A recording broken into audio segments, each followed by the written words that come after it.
മിത്ര, നമുക്ക് നമ്മുടെ first night ആഘോഷിക്കണ്ടേ? Come on. ഇന്ന് ഞാൻ ഏറ്റവും കൂടുതൽ കാത്തിരുന്ന ദിവസം, നിന്റെ കഴുത്തിൽ കിടക്കുന്ന ആ താലിയുടെ ഏകാവകാശി, നീ എന്നൊരു വ്യക്തിക്ക് മേൽ പൂർണ്ണാവകാശി. നിന്റെ ചുണ്ട് ഇത്ര സോഫ്റ്റാണ് മിത്ര.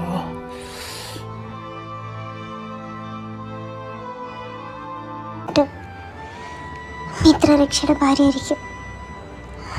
അതുപോലെ അത്രയും പോരെ നിനക്ക്? Okay, then do it. രക്ഷ, Come on, do it. ഞാൻ പറയുന്നത് എന്തും അനുസരിക്കുന്നല്ലേ പറഞ്ഞേ. പ്ലീസ്.